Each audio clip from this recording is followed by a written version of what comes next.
نحمده ونصلي على رسوله الكريم اما بعد فاعوذ بالله السميع العليم من الشيطان الرجيم من حمزه ونفخه ونفثه بسم اللہ الرحمن الرحیم۔ سورہ ہود کی آیت نمبر 1 سے لے کے 5 تک اور 11ویں پارے کا آج ہمارا آخری سبق ہے۔ الف لام را حروف مقطعات ہیں۔ ان کو حروف مقطعات اس لیے کہتے ہیں، قطع کا معنی کاٹنا، توڑنا، ان کو توڑ کے پڑھا جاتا ہے، علیحدہ علیحدہ کر کے پڑھا جاتا ہے، اس لیے ان کو حروف مقطعات کہتے ہیں۔ بعض لوگ جو ہیں وہ حروف مقطعات کو اکٹھا کر کے تو تعویذ وغیرہ بناتے ہیں، تو یاد رکھیے اس کی کوئی دلیل نہیں ہے۔ قرآن سارے کا سارا شفا ہے، ایک تو تعویذ بنانا درست نہیں ہے۔ دیکھیں، ہم ہیں حضور کے غلام، اور حضور کی غلامی یہ ہے کہ اپنی مرضی نہ کی جائے۔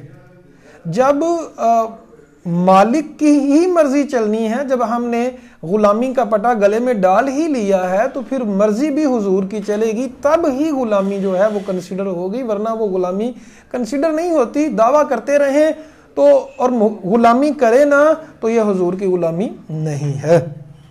تو یہ جو حروف مقطعات ہیں، صرف ان میں شفا نہیں ہے، قرآن مجید کی ایک ایک آیت، ایک ایک لفظ اس میں شفا ہے، لیکن شفا کیسے لینی ہے؟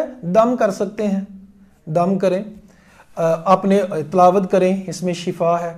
لیکن تعویذ بنانا، گول گول کے پلانا، یہ درست نہیں۔ اور اس میں جو شفا کا کانسیپٹ ہے وہ یہ ہے کہ ہم اپنی بیماریاں جو ہیں، بری خصلتیں ہیں، بری عادتیں ہیں، ان کو قرآن کی روشنی میں ختم کریں۔ قرآن کو دیکھ کے، قرآن کو سمجھ کے ہم بری عادات کو ختم کریں، یہ بھی مراد ایک شفا سے ہوتا ہے۔ کتاب احکمت آیاتہ، یہ ایسی کتاب ہے جس کی آیات کو محکم کیا گیا ہے۔ احکمت آیاتہ، آیات کو محکم کیا گیا ہے۔ محکم کا معنی واضح ہوتا ہے۔ حاکم یحکم سے اسم مفعول کا صیغہ ہے، مطلب جس کا کے اوپر حکم لگایا گیا ہو۔ ایک ہوتا ہے حکم لگانے والا، اللہ حاکم ہے، تو محکم جو ہے یہ اسم مفعول کا صیغہ ہے، یعنی آیات جو ہیں بالکل واضح ہیں۔ تو احکمت بھی یہ مجہول کا صیغہ ہے، تو مطلب اس کا یہ ہے کہ آیات کو واضح کیا گیا ہے۔ ثم فصلت، پھر تفصیل بیان کی گئی ہے، من لدن حکیم خبیر، حکمت والے رب کی طرف سے اور خبردار رب کی طرف سے جو حکیم ہے اور خبیر ہے۔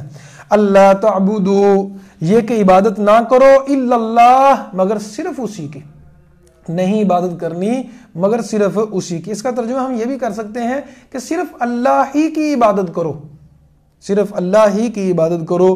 اننی لکم منہ، بے شک میں تمہارے لیے منہ، اس سے نذیر ہوں و بشیر، ڈرانے والا ہوں اور خوشخبری دینے والا ہوں۔ تو رسولوں کا، تمام رسولوں کا پیغام یہی تھا کہ ہم اللہ کے میسنجر ہیں، میسج کنوے کرنے والے ہیں۔ تو ہمارا میسج یہی ہے کہ ہم رب کی طرف سے ڈرانے والے بھی ہیں اور خوشخبری دینے والے بھی ہیں۔ وَأَنِ اسْتَغْفِرُوا رَبَّكُمْ، یہ کہ تم استغفار کرو اپنے رب سے، ثُمَّ تُوبُوا إِلَيْهِ، پھر توبہ کرو اس کی طرف، استغفار کرو پھر رجوع کرو۔ گناہ ہو گیا تو فوراً استغفار کریں، پھر رجوع بھی رب کی طرف کرنا ہے، وہ گناہوں کو چھوڑ دیں، پھر توبہ، یہ توبہ کرنا مطلب لوٹ آنا، پھر واپس آ جانا، پھر گناہ کے اوپر ڈٹے نہیں رہنا۔ یمتعکم متاعا حسنا، اللہ فائدہ دے گا تمہیں، اچھا متاع دینا، متاع حسنا اللہ دے گا، الی اجل مسمی، ایک خاص مدت تک۔ اچھا، یہاں جو ہے اللہ تعالیٰ نے مال و دولت کو اور دنیا کے فوائد کو متاع حسنہ قرار دیا، جبکہ ایک جگہ پہ اللہ تعالیٰ فرماتے ہیں کہ یہ دنیا کا ساز و سامان جو ہے وہ سارے کا سارا، اس میں فرمایا فتنہ ہے۔ اور ایک جگہ پہ نبی صلی اللہ علیہ وسلم کی حدیث ہے کہ جو کچھ بھی دنیا میں ہے وہ سارا کا سارا ملعون ہے، الا ذکر اللہ، مگر اللہ کا ذکر اور اللہ کے ذکر کے ساتھ جو ریلیٹڈ چیزیں ہیں صرف وہ نہیں، باقی سارا ملعون ہے۔ تو پھر اس سے مراد کیا ہے؟ یاد رکھیے گا، اگر انسان مال دنیا کا اکٹھا کرتا ہے، دنیا کے مال و متاع سے فائدہ اٹھاتا ہے، لیکن شریعت کے دائرے کے اندر رہ کے، اور وہ آخرت سے غافل نہیں ہوتا، تو پھر یہ متاع حسنہ ہے، اچھا سامان ہے۔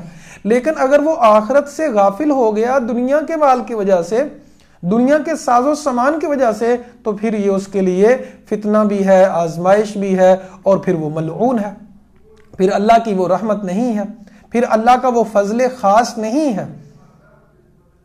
تو اسی طرح علماء سمجھاتے ہیں کہ اگر آپ کے اوپر کوئی مشکل آ گئی اور وہ مشکل آپ کو رب کے قریب کر دیتی ہے، وہ عذاب نہیں بلکہ وہ رحمت ہے۔ اسی طرح کوئی مشکل آئی اور وہ مشکل آپ کو رب سے دور کر دیتی ہے، آخرت سے دور کر دیتی ہے، تو وہ عذاب ہے۔ وَيُعْطِي كُلَّ ذِي فَضْلٍ فَضْلَهُ، اللہ تعالیٰ ہر فضیلت والے کو اس کی فضیلت دے گا، جتنا جس کا مقام ہے اللہ اس کو اس کا مقام دے گا۔ اللہ کسی کی نیکی رکھتا نہیں ہے، اللہ ضرور نوازتا ہے، اس کے اوپر میرا اور آپ کا یقین کامل ہونا چاہیے۔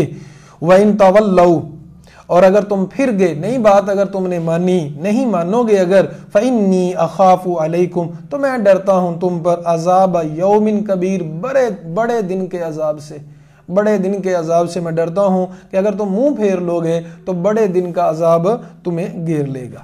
اِلَى اللَّهِ مَرْجِعُكُمْ، اللہ ہی کی طرف تم سب کو لوٹ کر جانا ہے۔ اس کا ترجمہ ہم یہ بھی کر سکتے ہیں کہ اللہ ہی کی طرف تم سب کا مرجع ہے، لوٹنا ہے، تم سب نے اللہ ہی کی طرف لوٹنا ہے۔ وَهُوَ عَلَى كُلِّ شَيْءٍ قَدِيرٌ، اور اللہ ہر چیز پہ قادر ہے۔ اللہ خبردار، یا اس کا ترجمہ اگار ہو، یہ بھی ہو سکتا ہے۔ انہم یسنون صدورہم، وہ اپنے سینوں کو دورہ کرتے ہیں یا مروڑتے ہیں، لیستخفوا منہ، تاکہ اللہ سے چھپ جائیں۔ الا حین یستغشون ثیابہم، خبردار جب وہ اپنے کپڑوں کو اوڑھ رہے ہوتے ہیں، یعلم، وہ جانتا ہے، ما یسرون، وہ جو چھپاتے ہیں، جو وہ ظاہر کرتے ہیں، اللہ کو تو ہر چیز کا علم ہے۔ انہ علیم بذات الصدور، اللہ جو ہے سینوں کے راز کو خوب جاننے والا ہے۔ یہ جو آخری آیت ہے اس میں مفسرین کا اختلاف ہے کہ اس کا حقیقی معنی کیا ہے۔ میں دونوں معنی عرض کیے دیتا ہوں۔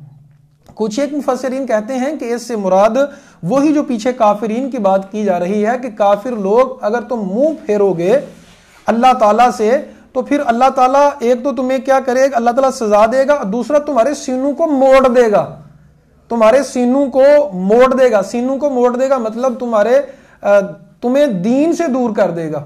تو ایک تو مراد اس کا یہ ہے کہ یہ لوگ چھپ چھپ کے گناہ کرتے ہیں، یعنی کافرین کی بات ہے۔ ایک تفسیر یہ ہے کہ یہ کافرین کی بات ہے کہ اللہ تعالیٰ سے یہ چھپتے ہیں، حالانکہ اللہ سے کون چھپ سکتا ہے؟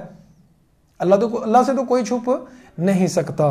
عبداللہ بن عباس رضی اللہ تعالیٰ عنہ نے اس آیت کی تفسیر یہ کی ہے، فرماتے ہیں کہ نبی کریم صلی اللہ علیہ وسلم کے بعد صحابہ کرام کیا کرتے تھے، وہ تکلف کیا کرتے تھے حیا میں، نہانے گئے، واش روم گئے، بیوی سے ہم بستری کرنے لگے تو اپنی شرمگاہوں کو کھولتے نہیں تھے، واضح نہیں کرتے تھے، یعنی تکلف کرتے تھے اس بات میں کہ کہیں اللہ ہمیں دیکھ رہا ہے، اور اللہ سے شرم و حیا کرتے تھے، یعنی تکلف کرتے تھے، حد سے بڑھتے تھے۔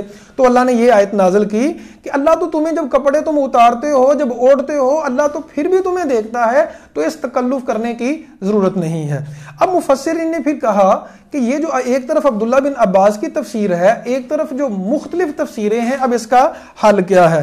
تو وہ بیان کرتے ہیں کہ جو تابعین اور صحابہ کرام کسی آیت کو فٹ کرتے تھے تو وہ فرما دیتے، کوئی آیت فٹ ہو رہی ہوتی تھی جب، تو اس کو کہہ دیتے تھے کہ یہ فلاں کے بارے میں نازل ہوئی، اور ایک آیت جو ہے اس کے کئی شان نزول بھی ہو سکتے ہیں۔ آیت ایک ہے، اس کے شان نزول کئی بھی ہو سکتے ہیں، اس وجہ سے بھی نازل ہوئی ہے، اس وجہ سے بھی نازل ہوئی ہے، اور اس وجہ سے بھی نازل ہوئی ہے۔ تو اس سے مراد وہ مسلمان بھی ہیں جو تکلف کرتے ہیں، تکلف نہیں کرنا چاہیے، ٹھیک ہے۔ الحیاء من الایمان، حیا ایمان میں سے ہے، لیکن اس کا مطلب یہی نہیں ہے کہ آپ تکلف کرو، بہت زیادہ تکلف کرو جس کا فائدہ کوئی نہیں ہے۔ اور دوسرا اس میں یہ بات کی جا رہی ہے کہ جو لوگ چھپتے ہیں اللہ سے، وہ اللہ سے چھپ نہیں سکتے۔ اللہ کو ہر چیز کا علم ہے، اللہ تو سینوں کے راز بھی جاننے والا ہے، ظاہری جسم تو بڑی دور کی بات ہے، سینوں کی جو چھپی ہوئی باتیں ہیں اللہ تعالیٰ ان کو بھی بڑے اچھے طریقے سے جانتا ہے۔ اللہ سے دعا ہے اللہ حق بات کو سمجھ کر اور اس پر عمل کرنے کی توفیق عطا فرمائے۔ اللہ ہمارے جو گناہ ہیں ہر قسم کے اعلانیہ خفیہ، اللہ تعالیٰ ہم سب سے درگزر فرمائے، معاف فرمائے۔ اقول قولی ھذا استغفر اللہ لی ولکم ولسائر المسلمین۔ آج ہمارے الحمدللہ 11 پارے مکمل ہو گئے۔ اللہ تعالیٰ میرے لیے اور آپ کے لیے اس کو صدقہ جاریہ بنائے، اور قرآن کو میرے لیے اور آپ کے لیے نور بنا دے اور سفارشی بنا دے قیامت والے دن، اور ہمیں اہل القرآن میں سے شامل فرما لے۔ اقول قولی ھذا استغفر اللہ لی ولکم ولسائر المسلمین۔